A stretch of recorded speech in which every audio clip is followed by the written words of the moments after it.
Hey, hi, hello, and welcome back to another episode of Aussie Roll Call.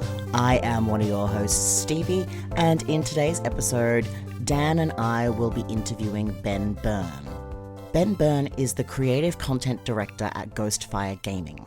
Ghostfire Gaming is a direct-to-consumer tabletop games publisher that was established in Melbourne in 2019.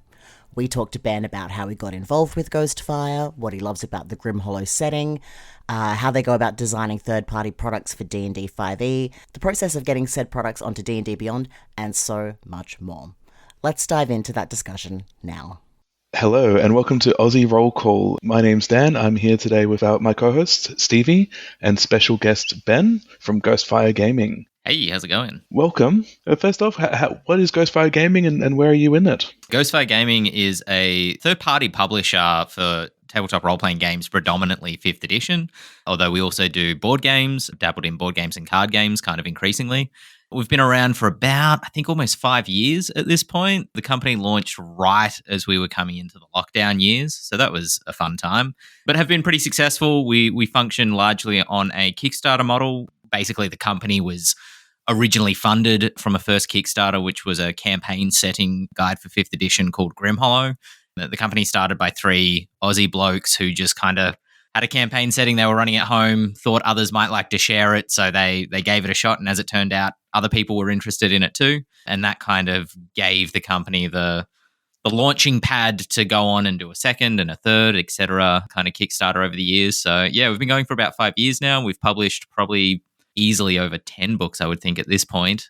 Our main flagship campaign setting is Grim Hollow, which is dark fantasy 5th edition, but we've also worked with a lot of third-party creatives such as the Dungeon Dudes or Jacob Buds from XP to Level 3 and help them publish their books as well. So yeah, we've got a couple of different offerings for people. Yeah, amazing. Some people might have heard from Grim Hollow if they used the D&D Beyond app. Yes, yeah, that was a whirlwind when that happened because we had been in conversation with Wizards of the Coast basically since the OGL kind of fiasco that folks may have heard about way back in start of 2022 when Wizards of the Coast, who own and publish Dungeons & Dragons, had basically decided that they wanted to have more control over how third-party companies publish, which was a really big threat to basically a third-party industry that had sprung up around predominantly D&D 5th edition, but dated back to 3rd edition. And through those conversations with the company, them realizing that the changes they wanted to make to the license that allows third parties to publish D&D content was not going to work for their partners, they came around to a different idea, which was publishing third parties onto D&D Beyond, of which we were the first. And it kind of, for me, came around very, very quickly because I was in November 12 months ago hanging out, doing my job, and then my boss came into my office and was like, how would you like to go to America next week to help launch us onto D&D Beyond? And I was like, yes, let's do that. So you had a week's warning personally? Basically, yeah. It was really quick when it came together. Like I said, conversations had been going on for a while, and I've talked about this in other places before. I really love working with the D&D Beyond design team, like the software engineers and stuff, because they're really big fans of the game as well and our content, as it turns out. So just kind of getting to work with them was very quick but very fun because they would be like, well, why don't we throw this in on D&D Beyond? Why don't we throw that as well? And we were like, okay, cool. So we got to kind of work on the scope of the product that was going to go on to D&D Beyond with them. But it all happened in the space of, I think, about 3 weeks of my involvement. I probably might have mentioned or should have mentioned before, but I'm sort of on the more creative side of the company than the organizational or business development side of the company. So my role is creative content director. I'm the creative director of Grim Hollow, the dark fantasy setting. And so I'm much more focused on developing our rules and our lore and, what goes into the books themselves. I have a little bit of say over the art style as well and get to work with our really talented art directors in that capacity. But yeah, in terms of my involvement with the D&D Beyond stuff, it was really quick. It was just like, hey, we need help over here. And I was like, okay. And I mean, looking at the art on the books, that it is just so pretty. What else would you say about Grim Hollow for those who might not have seen the books or are familiar with it? Do you have like a quick little rundown you could tell them about it? Yeah, I mean, Grim Hollow is a dark fantasy setting, like I said, which a lot of people probably have an idea of what that means when I say those words, but I think a lot of people have a different sense of what that is depending on your experience with the genre of dark fantasy. It is horror inspired. It does try to ground 5th edition less in that kind of feeling of being superheroes conquering the world, but rather battlers who are just struggling to make their way through it. It's not intended to be a grungy, no fun all the time, everybody's be sad kind of setting, which I think dark fantasy has a reputation for being, taking itself too seriously. It's just meant to tell stories that are affecting to the people at the table, is really what I strive to do with Grim Hollow. Stories that ask for a little bit more emotional investment than 5th edition does within itself. And so, try to get people to experience, or at least experience the catharsis of role-playing, fear, grief, happiness. I kind of call it a different sort of power fantasy, where the power fantasy isn't that you're going to overcome an evil villain no matter what. It's you have an incredible crushing odds against you, and you're going to stand up and fight back anyway. The choice to lose something in the fight against evil, as opposed to just assuming that you will conquer it easily. What was envisioning to me was kind of like the Doom video game series where you're super powerful and can take on anything, versus like Warhammer, where you're very much eventually going to lose kind of scenario. Yeah, absolutely. I mean, Grim Hollow is not necessarily about saving the world, but it might be about saving one life or saving, a collection of lives. Awesome. Going back a bit further in time, how did you start with tabletop RPGs, and how did you get from there to where you are now? Yeah, it's kind of, I think, as it has been for a couple of folks I know that you guys have interviewed on this podcast, a bit of a weird journey where I started just playing D&D right when Critical Role was, blowing it up online, and I was listening to Matt Colville videos, and I was, getting into it as a hobby, basically in my spare time, and started GMing games. And then just the demand for D&D was going up in Melbourne, where we're located at the time. And people were saying, "Oh, will you run a game for me?" I was like, I really would like to run more games, but I don't have time because I need to work, which means because I need to eat. But if you pay me to do it, just in a pure economical sense, then I can make the time to run games for you. So I started doing my first business, which was called Melbourne Dungeon Master, because I'm very creative, where I was just running games for hire. And that evolved into running games for multiple groups, then having friends run games for groups because there were too many groups for me to handle, then running events at local venues here in Melbourne. And that led me to meeting two guys in Fortress, which is a well-known kind of a nerd bar here in Melbourne.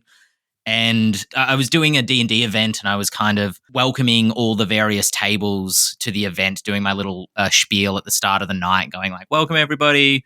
I hope you have a lot of fun playing. Your dungeon masters are here to facilitate your fun. If you have any questions, let them know. And if they can't answer it, let me know," blah, blah, blah, whatever I was saying. And then after I finished that spiel, two guys were like, "Hey, are you running these tables here?" And I was like, yeah, it's my business. I did it. And I was getting ready to do the full spiel about like, "Have you heard of D&D? Are you?" And they flipped the script a little bit. They were like, "So we run this company here in Melbourne called Ghostfire Gaming. Have you heard of us?"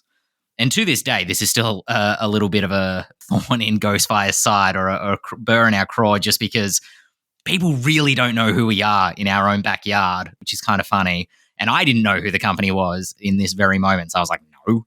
And then sort of started meeting with these two gentlemen a couple of times. It turned out they were two of the founders of the company, and they created a position for me, which at the time was more focused just on the media side of the company, doing YouTube videos. Our podcast, the Eldritch Lawcast, started then. And yeah, just kind of fell into this role. There were a couple more steps in there, like a lot of more people who kind of helped me along the way.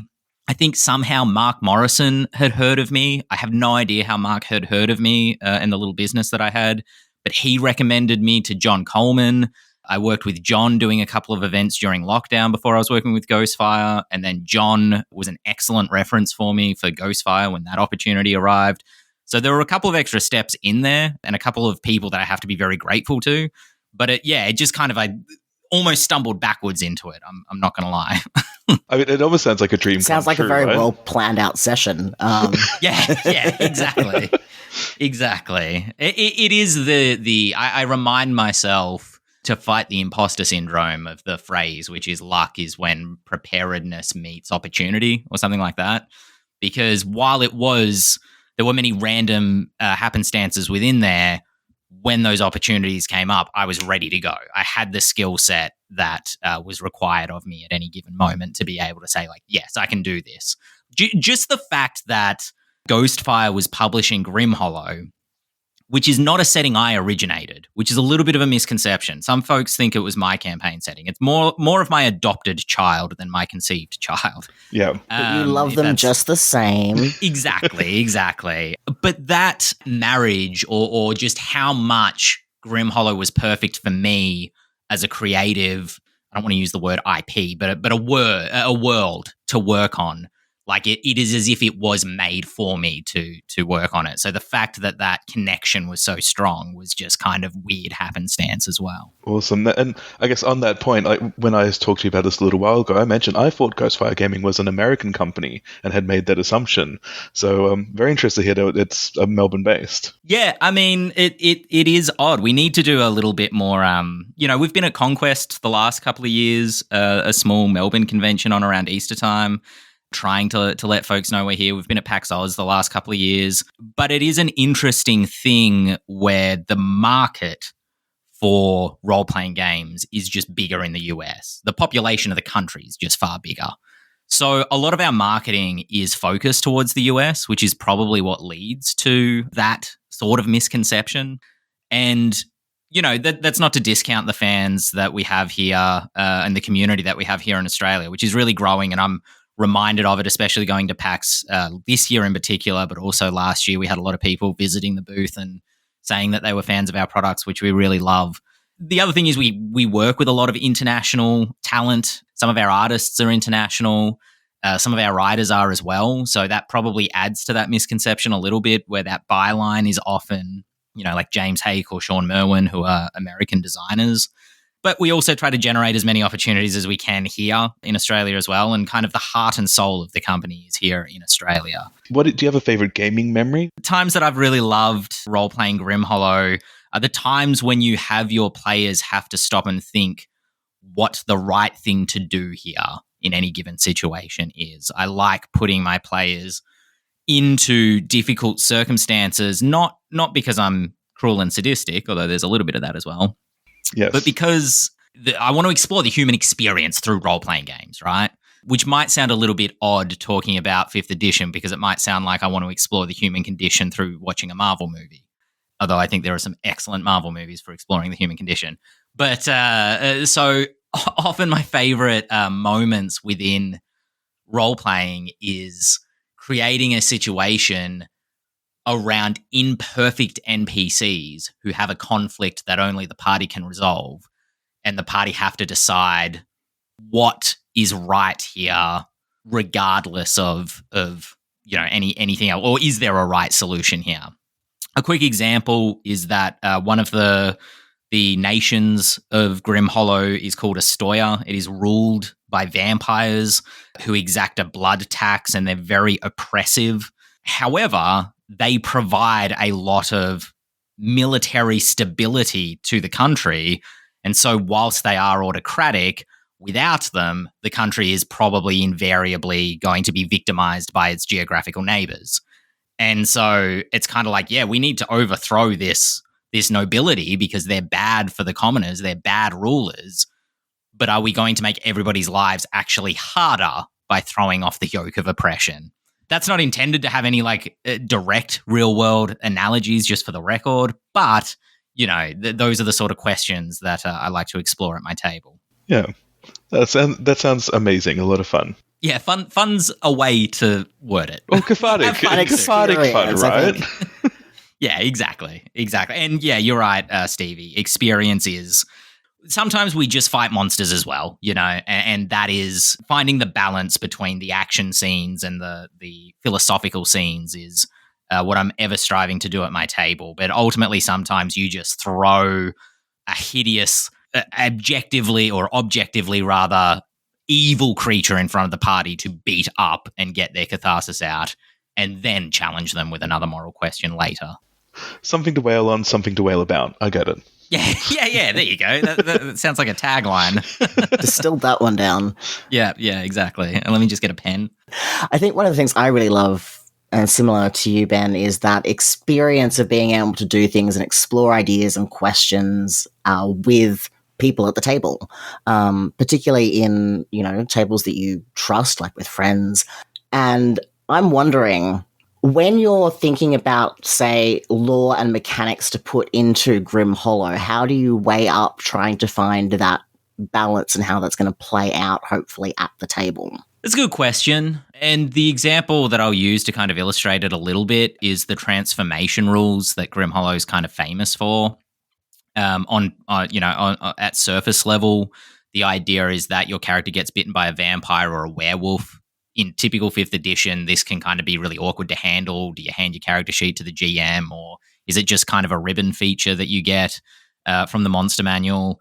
And Grim Hollow has fully fleshed out rules for going through the stages of a transformation so that you slowly become a werewolf, you slowly become a vampire. And I think that these monsters are reflections of what we don't like about ourselves as a species. And so you are experiencing kind of human fallibility almost thrust upon your character by the very nature of turning into a monster. The flip side of that is you're also getting more powerful because you get the powers of a monster. And we revised the rules of Grim Hollow just recently for a Kickstarter that ended on Halloween. And Sean came to me, who's lead designing the book, and said, what do you want me to do with the transformations? Do you want me to make them more fun? Do you want me to make them kind of like a curse or a disease in the game that kind of makes it harder to play? What do you want me to do? Because transformations, as well as coming with boons, also come with monstrous flaws, such as, you can't go out in sunlight or you crave blood or whatever it is. And I said to him, I want you to make transformations the experience of turning into a monster with everything that entails, including both the kind of philosophical exploration of what it means to have to murder to be able to keep your own life sustained if you're a vampire, for example, at the same time as making it fun to murder, because that's what I suppose a vampire would experience. But also it's fun to tear apart other monsters through the boons that you get as you transform. So it's kind of, catharsis in both ways. You get to explore the nature of villainy, but also have fun role-playing out that villainy and the kind of inner turmoil about whether you embrace that villainy as you turn into a monster or whether you reject it, and try to remain heroic despite what you're turning into. And vampire and werewolf are only 2 examples. We also have a lich transformation, a fae transformation, and a seraph transformation where you actually become a celestial, an angel. And all of these are slightly different flavors to ask yourself and your character, different philosophical questions as you change. That sounds cool. And although I am having flashbacks to Skyrim when I would race through the adventurer's quest so I could become a werewolf. Yeah, you're not wrong. You're not wrong. Sometimes people just want to be werewolves, and that's okay too. Yeah, absolutely. Awesome. Now, as you said before, you do have a lot of crowdfunding going through. You just finished one. Do you have any future plans coming up that you can discuss? That's a great question, because I actually don't know what's announced for next year. Throwing you a curveball. Yeah. You said this wasn't hard-hitting journalism. Where is the bodies? Yeah, we're drilling down. Yeah, we've just finished the most recent Grim Hollow Kickstarter. We're kind of resetting the setting a little bit. It's a soft reboot. We're keeping a lot of what's made it great while updating some things that we don't think we quite got right the first time, and then adding some new things as well. On the new things, has the updated 2024 edition had an impact on designing content and writing lore? Yeah, that's a great question. And yes, it has massively. But a part of the reason we did this refresh to Grim Hollow was to update our rules to the 2024 version of D&D.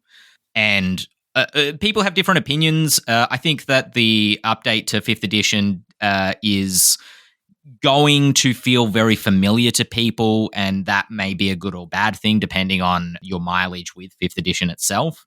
For us as designers, honestly, what I really love about one thing that they've done at least is created the rules glossary at the end of the new player's handbook.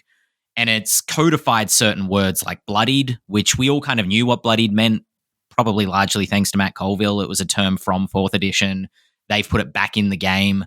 They've put a few other terms in there like ally. Ally was used as a word in 2014 5th edition, but it was never really keyworded. You kind of knew what it meant, but it wasn't a rules term necessarily. Now it's a rules term, so we're able to use that. For example, when you're transforming into a Shadow Steel Ghoul, which is one of our unique monsters, you are no longer considered an ally to anybody, including your fellow party members, which means that you can't gain or give the benefits of sneak attack, for example. You can't gain the benefits or give the benefits of a paladin's aura if you're a paladin, as your soul becomes corrupted, because those rely on you having allies within 15 feet of you or whatever it is. That is now keyworded into the game. So it's kind of given us some new design space that's fun and exciting. Role-playing games are so, especially compared to like a board game or, card games or things, a lot of them require interpretations of rules, especially the more complicated they get. But role-playing games can be so ephemeral because of the nature of the fact that a lot of them are played without miniatures or like an established board, or, they're very flexible by design, which is part of what makes them great. But it also kind of can make designing for them difficult because you have to be extremely clear in your language, and having more keywords means that you can, to use the bloodied example again, we can just say when your character is bloodied instead of when your character is below half your maximum hit point, which takes so many more words, on a page. I'm also really excited about weapon mastery. I was lukewarm on that initially when I was first reading about it, but I've experienced it a little bit in some games recently, and it doesn't, I don't think so far, and I haven't played a lot with it, it doesn't provide martial classes with spell-like abilities necessarily that you're going to be choosing between every turn, but it does give another dimension to your character's build that allows you to customize it a little bit further than you previously could. So, yeah, I think 2024 is going to be a fun kind of space of discovery. It always felt weird to me that it was only the Battlemaster fighter that had these kind of fun weapon options in mid-combat that wasn't just, I attack 4 times.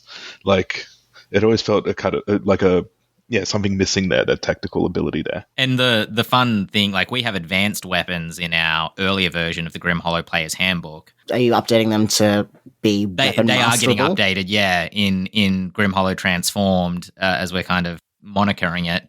We're still playing around with it, and we need to see the SRD, which isn't being released until next year, to see if weapon mastery ends up in the SRD, and we expect it probably will have to be.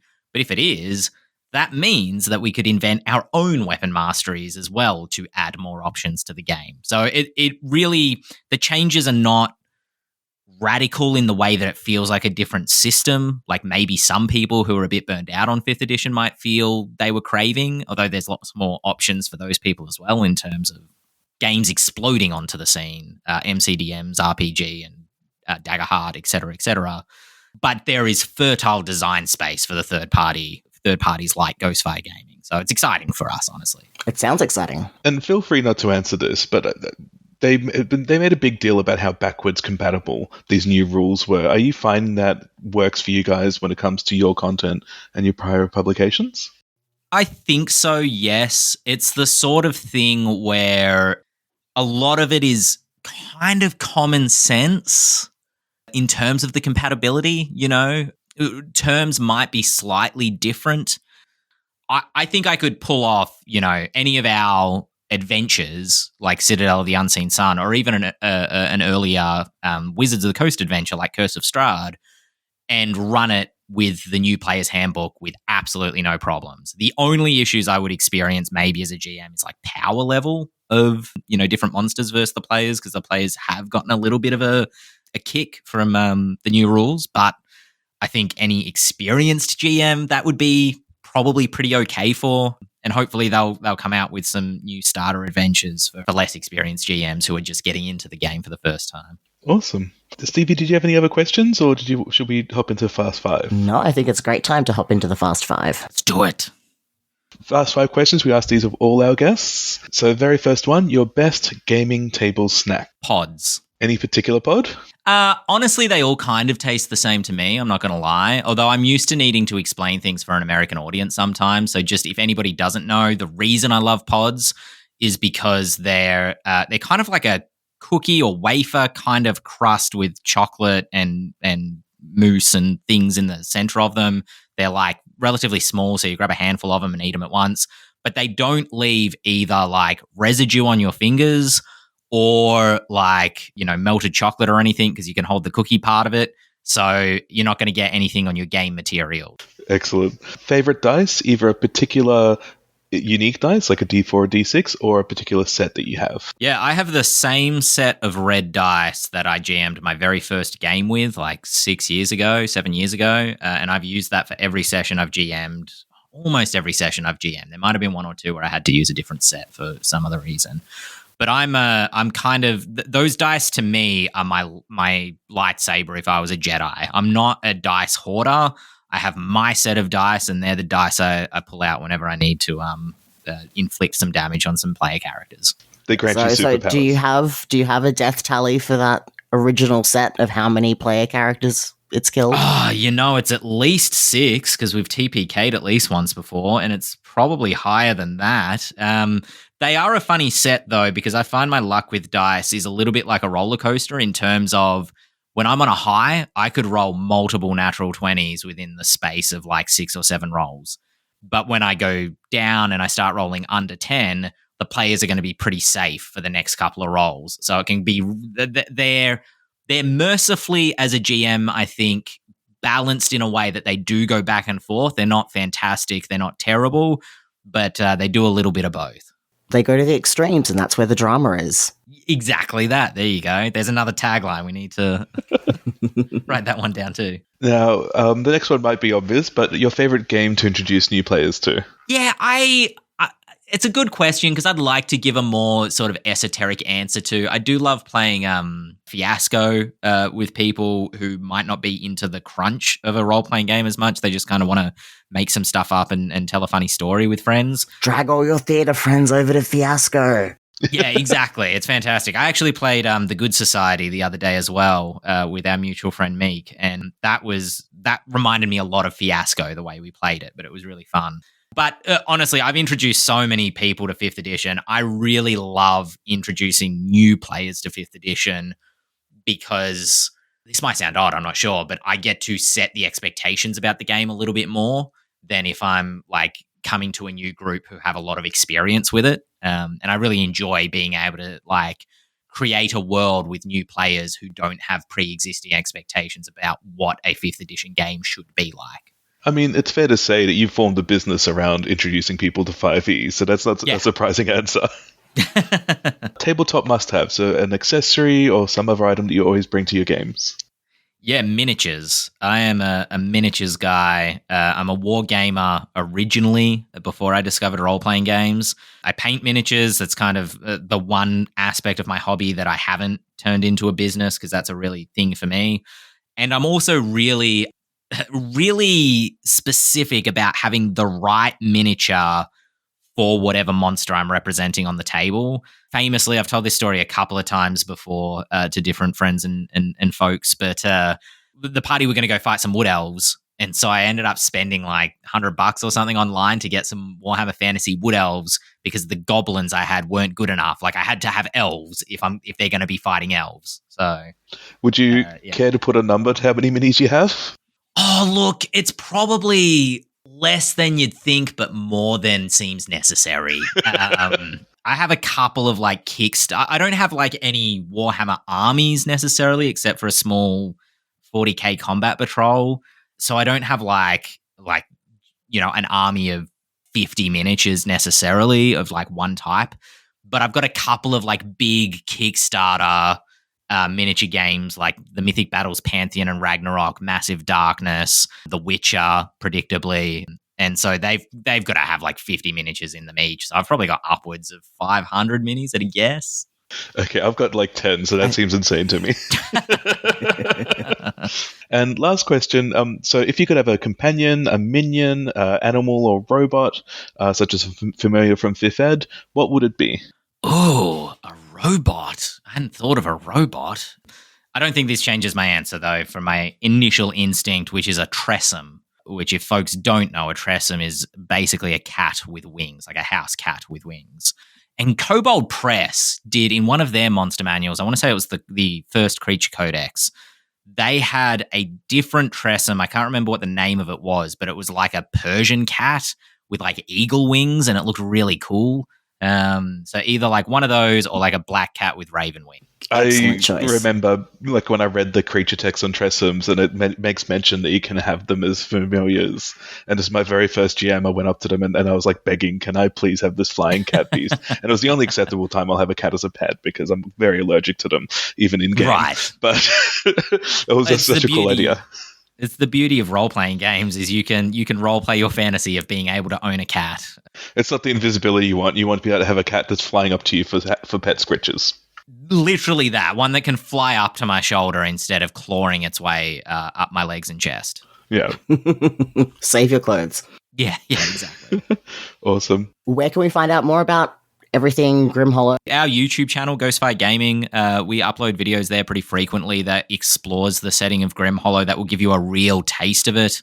If you enjoy watching YouTube videos, ghostfiregaming.com also has our blog, which has a couple of great Grim Hollow articles. And you can also come hang out. We do a weekly podcast called the Eldritch Lorecast with myself, Dale Kingsmill, who's in our time zone, thankfully. Sean Merwin and James Hake, who are game designers, and we talk about game design and the weekly news from the role-playing industry. So, come hang out. It's a good time. Fantastic. Amazing. Well, again, thank you so much for your time. It's been really great to speak to you. We'll keep an eye out for your upcoming crowdfunding. Yeah, I really appreciate you having me on. This has been great. Thanks, Ben. Thanks, Ben. Thank you. Into news for this episode. There is an interactive theatrical experience for teenagers called Guthrag that is based on Dungeons & Dragons. This interactive theatrical experience combines live music, storytelling, a handcrafted tabletop map, and game mechanics as well. This is taking place in South Australia, so unfortunately, if you are not in South Australia, you are going to miss out on this. It is happening at Slingsbury's Hall of Possibility on Friday the 22nd of November 2024 and Saturday the 23rd of November 2024. Links to that particular show will be in our show notes. Next up, if you are looking for a 2025 calendar, Wicked Goblin, who is a Sydney-based creator, has just released their 2025 calendars over on their Etsy shop. These are Dungeons & Dragons themed. A very Dungeons & Dragons heavy episode this week, but head over there and check it out if you are in the market for a new 2025 calendar. And finally, the last bit of news I have for this week is that Hugh Lashbrook from 10 Acre Games has just published a new setting for Mouse Ritter. It's 42 pages of adventure, including new creatures, interesting locations, and beautiful artwork, and that is available over on his itch, and I will provide a link to that as well. And that's it for news for this week. Let's jump over to the Vox Pop for this week. The Vox Pop features Hayley from Story Brewers. Now, as a disclaimer, this was recorded on the PAX floor in the Expo Hall, which is where Story Brewers were located this year, so the sound quality is not as good as we would hope, but hopefully it's still valuable. Let's jump over there now. I am down on the Tabletop Buzz Indie Showcase floor with Hayley from Story Brewers Role Playing. How are you doing? How's your weekend going? I am doing great. It's been really great to speak to people about games. It's one of my favorite parts of making them is when you have to actually talk to people about it. It's almost like they're for people. Yeah, exactly. No, all right. Well, I've got my fast five for you today. Yeah. First one, favorite snack to have at the table. You're playing an RPG. What are you snacking on? I am a shameless liquid lunch person, So Up and Go keeps me going. This is not sponsored by Up and Go. No, some form of milky protein Yeah. and fuel. Yeah, exactly. That's why I can almost talk and eat at the same time. Almost. We'll work it out. We'll narrow it into it. Alright, do you have a favorite dice shape? Like, are you a D6 person, a little stabby Caltrop D4? I like a D12, and the reason is 12 is like a good amount of options. So I am like more likely to use dice to decide like get something from a table, roll on a table, or like discover something that will happen, then have something has gone, and I like choice. So 12 is like a good amount of choice. 20 is too much choice. That's very very fair. What about like a set? Do you have a set that you're like, when I roll on those tables, I want to use like a beautiful sparkly dice, or like? I'm like very dice agnostic. I don't care what dice I'm rolling unless it upsets me, and then I will never see it Yeah, again. it's either a good dice or a bad dice. And that's it. Exactly. Totally fair. I have a little dice jail for that very reason. Exactly. Alright. I mean, I think I probably know the answer, but what's your favorite tabletop game to introduce brand new players to them? Never played a tabletop role-playing game before. Well, I will start by talking about one of our own games. So we have a game called Village Song, which is basically your village leaders on an island. A lot of political intrigue, but we often use that as a great game for new players because of the fact that you can roleplay as much or a little as you want. So basically, it's a card-based game. The cards help you tell the story. And if you get really into it, you can get really into character and do scenes. But if you like just want to make decisions about what your leader does, you can do it that way too. And it's all over in 2 to 3 hours. So yeah. I will shamelessly say I love Village Song. I play it all the time. Alright, what about like a tabletop must-have? You've got dice if you need them. You've got your set of cards. You've got your snacks because they're important. Yeah. What else? What do you need to have? What's on your table? Well, I play online so much that this is kind of an online specific one for me. But I definitely like to have like a character keeper, which is like where I put information that's shared with everyone who's playing the game, so that we can like actually see each other's character names and stuff, so we actually remember them, because I'm terrible. My memory is terrible, and so having character keeper where everything is in one place and everything can see is like a must for me. That's beautiful. It's like every note taker's dream. Exactly, yeah. And we can all put our notes in there. One person doesn't have to do it all. So I like that. Yeah, absolutely. Alright, last question. If you could have like a little companion, like a little robot or a little animal, what's your little, like a familiar in D&D 5e, right? What's your little guy? For some reason, the thing that comes to my head is a ladybug. And that is because they are lovable and gentle creatures. But also, I feel like I could spot them everywhere. Like, they're conspicuous. Yeah. I hope you have a wonderful rest of your day. You've got lots of people having a little look through all the games, so I'm going to leave you here. But have a great rest of your weekend. Cheers. Thank you. Some people have been asking us what the best thing they can do is to support the podcast. And honestly, it's rating and reviewing it wherever you're listening to it. It really does help us reach brand new audiences and other listeners just like you. TTRPGs are for everybody, and we want to reach as many people as possible. No matter where you're from, we want you to be part of the discussion, part of the roll call here at Aussie Roll Call. This podcast is produced in affiliation with the Australian roleplay community. If you'd like to join the ARC community, head to arcrpg.org, where you'll find a link to our vibrant and inclusive Discord server. Your hosts have been Kate O'Sullivan, Dan Machuca, and Stevie Schaefer. Cover art by Helen Graham of Juimon Studios. Title music is Sweet Sunday Groove by Slailkey. Interstitial music is Newer Wave by Kevin MacLeod, used under a Creative Commons 4.0 license. Production by Stevie Schaefer.